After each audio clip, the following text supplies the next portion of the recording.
फर्ज कीजिए एक ऐसी जगह है जो कि भूत प्रेतों के वजह से बंद हो गई हो, रिस्ट्रिक्टेड हो गई हो, कोई वहां पे आ जा नहीं सकता, एंड किसी मजबूरी के वजह से आप वहां पे जाके फंस जाओ। इनका ऐसी एक ऐसी जगह है जहां पे लोग सिर्फ अपनी मौत स्वीकार करने के लिए आते हैं, और ये एक आइलैंड है by the way. And guys, अगर आप वहां पे कैसे भी करके पहुंच गए हो, आपको इस आइलैंड पे सिवाय कंकालों के और कुछ भी नहीं मिलेगा। आप चीखने चिल्लाने की कोशिश करोगे, वहां से बाहर निकलने की कोशिश करोगे, लेकिन आपको आपके इर्द गिर्द कुछ और दिखेगा, तो वो रहेगा सिर्फ और सिर्फ नीला समुंदर और कुछ नहीं। इस स्थिति में आप वहां पे क्या करोगे, क्या करना चाहोगे? क्या आप इस जगह के काले अंधेरे में खो जाना पसंद करोगे, या फिर इस जगह के जो राज है उसे अपना लेने का पसंद करोगे? क्या करोगे आप यहाँ पे? ऐसी ही एक बार हालत हुई थी मैथ्यू की। मैथ्यू एक शख्स है जो कि गलती से इस आइलैंड में आ पहुंचा था, जो कि इस दुनिया का सबसे खतरनाक और सबसे ज्यादा हॉन्टेड आइलैंड है। एंड इस आइलैंड का नाम है पोवेग्लिया आइलैंड, जो कि इटली में है। गाइस, कहते हैं कि ये जो आइलैंड है पोवेग्लिया, जो कि इटली में है, यहाँ से कोई भी कभी जिंदा लौटकर वापस नहीं आता। एंड गाइस, ये एक फैक्ट है कि यहाँ से कोई भी जिंदा लौटकर वापस नहीं आता, लेकिन मैथ्यू जो यहाँ पे गया था वो ही एक ऐसा शख्स है जो वहाँ से जिंदा लौटकर वापस आया था अपनी कहानी बताने के लिए, जिसके ऊपर आज की ये पूरी हॉरर स्टोरी होने वाली, जो अब मैं आपको बताऊंगा। लेकिन उससे पहले, ये वीडियो शुरू होने से पहले, ऐसे ही और horror, mysterious and historical videos देखने के लिए सब्सक्राइब कर दीजिए इस चैनल को।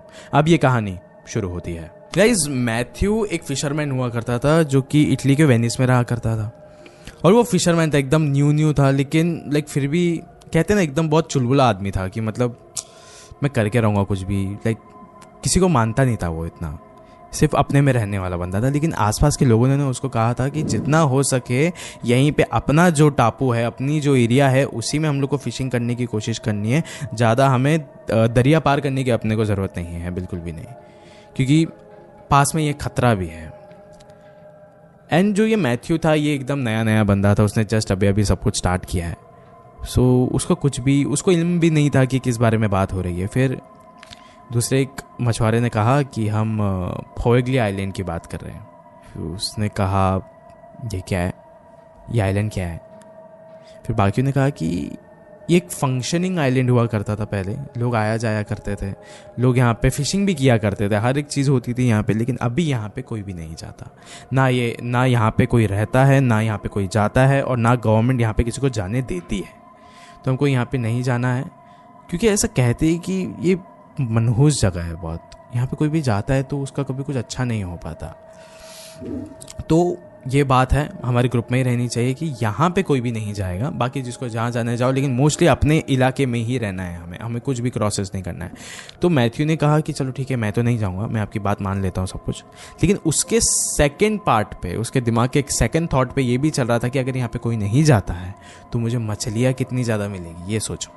मैथ्यू अभी अपने फिशिंग बोट लेकर निकल चुका था, एंड उसके मन में ना अभी योली बात चल रही थी कि मैं वो ना सबसे हटके इंसान बनना चाहूँगा जिसके पास सबसे ज़्यादा फिशेस होगी, मैं सबसे ज़्यादा अलग करने की कोशिश करूँगा। मैं किसी को बताऊँगा नहीं, किसी को नहीं बताऊँगा, लेकिन फिर भी मैं उस आइलैंड के इर्द गिर्द तो मैं घूमूंगा ज़रूर, बस मुझे लगता है कि वहाँ से मुझे फिशेस मिल सकती है। मैथ्यू के गाइस घर परिवार में उसके पिता नहीं थे कमाने के लिए, तो फिर उसको ऐसा लगता था कि मुझे ही करना पड़ेगा सारी चीज़ें, एंड उसको ऐसा लगता था कि सबसे पहले मैं ही पैसे बनाऊंगा, इतनी सारी फिशेस लेके जाऊंगा तो सब लोग बहुत ज़्यादा खुश हो जाएंगे, तो इसके लिए तो मुझे ये चीज़ करना ही चाहिए। वो ये सब चीज़ों के बारे में बस सोच ही रहा था। उसने नाव अंदर उतार ली है, एकदम बीच में पहुँच चुका है वो समुद्र के, एंड अब अचानक से जो लहरें हैं वो बहुत तेज़ी से आने लग गई। पानी का जो बहाव था वो बहुत ही ज़्यादा फास्ट हो गया था, बहुत ज़्यादा तेज़ हो गया था, हवाएं तेज़ हो गई थी। लेकिन इतनी तो अक्ल थी मैथ्यू को कि उसको पता चल गया था कि अभी तूफान आने वाला। वो वापस जाने के लिए निकल रहा था अपने किनारे पर, लेकिन लहरें अभी ऑपोजिट डायरेक्शन से आने लग गई। वो कुछ नहीं कर पा रहा था, उसकी जो नाव थी पूरी तरीके से टूटने फूटने लग गई। अब जो नज़दीक में ही उसको टापू दिखा, वो वहाँ पर जाके पहुँच गया। अब जब मैथ्यू की आंखें खुली तो वो अपने इर्द गिर्द देख सकता था, तो वो एक टापू पे था। आगे देख सकता था तो आगे समुंदर था, आसपास देख सकता था तो आसपास एकदम खंडर बिल्डिंगें थी, कुछ भी एकदम खास नहीं दिख रहा था अभी उसको। और वो अपने नाव को देख सकता था तो उसकी नाव भी पूरी तरीके से फुल चकनाचूर हो चुकी थी। वापस जाने का तो अभी सवाल ही नहीं उठता था, उसको वहीं पे इंतज़ार करना पड़ता था। लेकिन दूर से कहीं से बेल की आवाज़ आ रही थी, एक बेल टावर था वहाँ पे, और ये आवाज़ उसी की थी, उसको पता है। ज़ोर ज़ोर का बेल बज रहा है। तो सोचा कि अगर कोई बेल बजा रहा है तो बजाने वाला तो होगा। फिर वो उसी के पास चले गया, जहाँ पे वो आवाज़ आ रही थी वो उसी की तरफ चले गया।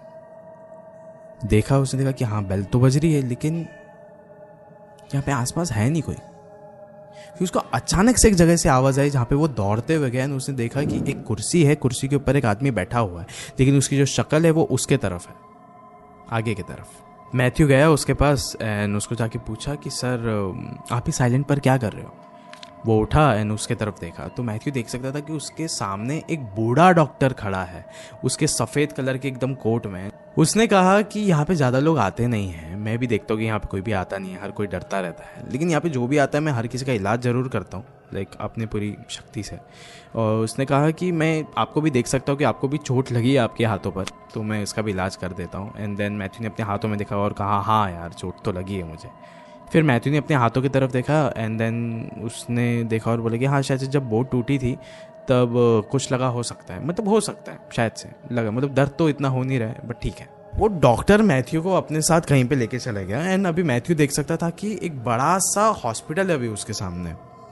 एंड उसने बोला कि ये यहाँ पे इसके बारे में मुझे कुछ भी नहीं पता था। वो चलता हुआ जा रहा है उसके अंदर, उसने देखा कि ये हॉस्पिटल एकदम ज़्यादा फंक्शनिंग है, लाइक आसपास बहुत सारे मरीज दिख रहे हैं, एक तरफ बहुत सारे डॉक्टर्स दिख रहे हैं, सब एकदम परफेक्ट चल रहा है।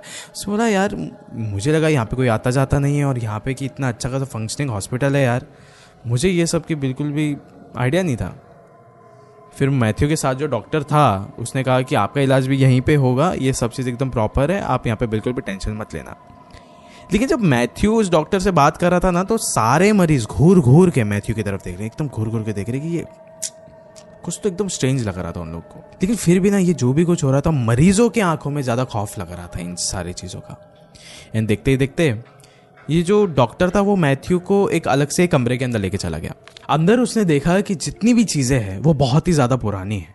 डॉक्टर ने कहा कि सीधी सी बात है कि साइलेंट पर आता ही कौन है कि सारे मेडिकल इक्विपमेंट नए हो। मैथ्यू वहाँ पर लेट गया और वो देख सकता था कि कमरे के बाहर ना एक शीशा था, लाइक ट्रांसपेरेंट। वहाँ पे ना बहुत सारी लोगों की ना भीड़ लगी हुई थी, जैसे कि वो देखना चाहते हो कि वो डॉक्टर मैथ्यू के साथ करने क्या वाला है।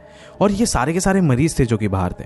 डॉक्टर ने देखा कि मैथ्यू बाहर बार बार देख रहा है तो डॉक्टर ने कहा कि हाँ मानता हूँ कि पूरा हॉस्पिटल एक खंडर है, पर मैंने इस कमरे को सही सलामत बचा के रखा है। ये सुनकर मैथ्यू सुन पड़ गया, एकदम सुन पड़ गया। वो उठा और गया बाहर। उसने देखा कि सच में वहाँ पर एक भी इंसान नहीं था और जैसे ही उसने मुड़कर देखा तो वहाँ डॉक्टर भी नहीं था। यानी मैथ्यू अपने आप ही इस हॉस्पिटल में आया और अपने आप ही उस कमरे में चला गया। लेकिन तभी उसे हॉस्पिटल के अंदर से ही चिल्लाने की आवाज़ सुनाई दी। अब जहाँ जहाँ मैथ्यू चल रहा था वो ना इलाका एकदम खंडर था, लाइक एकदम ही अलग ही ये ट्रांजिशन था। पहले जब वो इस हॉस्पिटल में आया तो सब चीज़ एकदम नई दिख रही है, हर एक चीज़ फंक्शनिंग दिख रही है। अभी अचानक से सब कुछ खंडर दिख रहा है। अब जहाँ से ये आवाज़ आई ना उसको चिल्लाने की, वो उस तरफ दौड़ के जा रहा था। आसपास सब खंडर है, अंधेरा एकदम सन्नाटा। वो उस कमरे के अंदर पहुंचा, देखा कि वही डॉक्टर खड़ा है वहाँ पे, वही डॉक्टर उसी कोट में। लेकिन इस वक्त उसके कोट में एकदम खून लगा हुआ है, चेहरा उसका एकदम पिचका हुआ है बुरी तरीके से, हाथ पैर टूटे हुए थे थोड़े थोड़े। उस डॉक्टर ने फिर मैथ्यू की तरफ मुड़ के देखकर कहा, क्या हो गया अगर मेरी मौत को 100 साल हो गए हो तो? आज भी ये हॉस्पिटल मेरा है, आज भी यहाँ पे हर किसी का इलाज मैं ही करता हूँ। जो भी यहाँ पे खड़ा होगा मैं उस पर इलाज करूँगा ही करूँगा। तुम भी यहीं पे खड़े हो, मैं भी तुम्हारा इलाज करूँगा, तुम्हारा भी करूँगा इलाज। मैथ्यू को अभी समझ में आ गया था कि उसके आसपास जो भी उसे दिख रहा था इतने समय से, सबके सब मुर्दे हैं यहाँ पे, सबके सब मुर्दे हैं यहाँ पे। वो जब भागते हुए जा रहे थे उसके पैरों के नीचे कंकाल आ रहे, उसके आसपास उसे कंकाल दिख रहे हैं। मतलब यहाँ पे जो भी आया है वो कभी यहाँ से जिंदा लौटकर वापस गया ही नहीं। ये डॉक्टर जो भी था ये यहाँ का कोई ना कोई मेन इंसान ही रहा होगा जिसकी मौत हो गई यहाँ पे। हर किसी के मौत का कारण ये अकेला डॉक्टर ही हो सकता है, यही होगा। वो भागते हुए उस अस्पताल से बाहर निकले। बाहर निकलने के बाद सबसे पहले उसने एक बोर्ड देखा, हॉस्पिटल का नाम और आगे लिखा हुआ था असाइलम। ये कोई नॉर्मल हॉस्पिटल नहीं था, दिमागी मरीजों का यहाँ पे इलाज हुआ करता था। ये एक मेंटल असाइलम था। ये डॉक्टर एक मेंटल पेशेंट का डॉक्टर हुआ करता था, जो लोगों पर इलाज किया करता था, एकदम अलग अलग एक्सपेरिमेंट्स किया करता था। एंड गाइस फिर वो वापस उसी जगह पे चला गया जहाँ पे ये सारी चीज़ें शुरू हुई थी, सारा सिलसिला शुरू हुआ था, जहाँ पे उसकी बोट को उसने खो दिया था, जहाँ पे वो टूट गई थी। दूर से देख सकता था कि एक नाव वहाँ से चलते हुए आ रही है। एंड जो उस नाव में इंसान बैठे थे उन्होंने भी देख लिया था फाइनली कि मैथ्यू यहाँ पे फंसा हुआ है। वो लोग अभी मैथ्यू को लेकर वहाँ से जाने लग रहे थे। मैथ्यू भी निकल गया अभी उस बोट पर बैठ के, लेकिन एक आखिरी बार उसने उस आइलैंड की तरफ देखा, पॉइग्लिया के तरफ उसने देखा। बेल की आवाज़ अभी भी आ रही थी, जबकि वहाँ पे गाइस कोई भी बेल एग्जिस्ट ही नहीं करता था। दूर से देख सकता था कि उस टावर पे कोई बेल है ही नहीं, लेकिन फिर भी बेल की आवाज़ उसको अभी भी सुनाई दे रही थी। फिर उसमें से एक कोई तो आदमी बैठा था उस बोट पे, उसने बोला कि सर बहुत लकी हो आप, यहाँ से जो आप बच के आए हो ना बहुत लकी हो, कज आज तक हमने कुछ खास ऐसा देखा नहीं है कि यहाँ पे कोई गया हो और वो वापस जिंदा लौट कर आया हो और हमारे सामने बैठा हो। यहाँ पे जो भी जाता है वो मर के ही वहीं पे भस्म हो जाता है, वहीं पे उसका कंकाल हमेशा पड़ा हुआ रहता है सड़ने के लिए। ऐसा बताया जाता है कि जो भी यहाँ पे जाता है उसको एक डॉक्टर दिखता है जो कि उसका इलाज करने के लिए उतावला हो उठता है और इलाज करने के लिए वो उसे कमरे में लेके जाता है। कमरे में लेके जाने के बाद वो उसके साथ ऐसी चीज़ें करता है जिससे कि उस इंसान की मौत हो जाती है, क्योंकि उसने 1930 में ऐसी हरकतें बहुत करी थी इस अस्पताल में। इस जगह पर ना सबसे पहले एक्चुअली प्लेग के मरीज़ आया करते थे। प्लेग के मरीज़ यहाँ पे आके उनकी मौत हो जाया करती थी। फिर उसके बाद जब ये सारा सिलसिला ख़त्म हुआ तो उसके बाद यहाँ पे एक मेंटल असाइलम खोल दिया गया। यहाँ पे बहुत सारे मेंटल पेशेंट आते थे, लेकिन एक समय पहले तक सब चीज़ एकदम प्रॉपर थी। लेकिन उसके बाद ना एक ऐसा डॉक्टर आया जो इलाज ही नहीं करता था, बहुत अलग अलग एक्सपेरिमेंट्स करता था मेंटल पेशेंट्स के साथ। उसको ऐसा लगता था कि ये ज़िंदा तो रहने वाले हैं नहीं, इससे अच्छा है कि मैं ही इन पे एक्सपेरिमेंट करूँ कि क्या हो क्या नहीं। इन सब के साथ एक्सपेरिमेंट करता रहता था और एक एक करके इसने सारे मरीजों को मार दिया। लेकिन ये रहता तो वहीं पे था।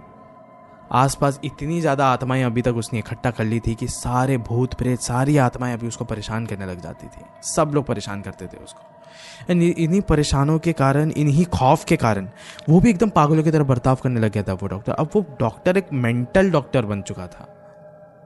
वो इधर उधर ऐसे पागलों की तरह घूमता रहता था। फिर इस आइलैंड पे आना सबने बंद कर दिया था, कोई भी नहीं आता था यहाँ पे, मेंटेनेंस वर्क के लिए भी कोई नहीं आता था। उस डॉक्टर को उसके हालत पर इस आइलैंड पर छोड़ दिया गया। एंड एक दिन ऐसा हुआ कि वो उस बेल टावर के ऊपर गया एंड उसने कूद कर अपनी जान दे दी। लेकिन आज भी ऐसा कहा जाता है कि वो जो आत्माएं हैं पेशेंट्स की, वो आज भी उस हॉस्पिटल के अंदर कैद है।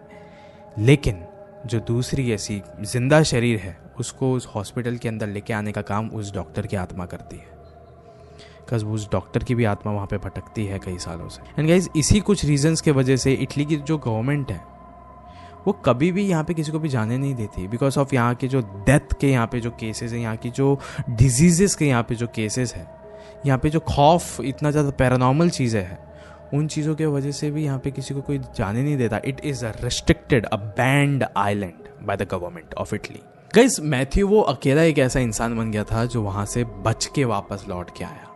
उन्हें यहाँ पे जो भी जाता था कभी बच के नहीं आता था। ऐसे कई लोग हैं जो कि उस आइलैंड पर गए थे एक अच्छी नीयत के साथ, कुछ ढूंढने के लिए, किसी की शायद मदद करने के लिए, कि देखने के लिए कि यहाँ पे कोई रहता भी है कि नहीं। लेकिन वो वहाँ पे जाके खुद अटक गए एंड आज उनका भी शरीर सिर्फ एक कंकाल बन के रह गया।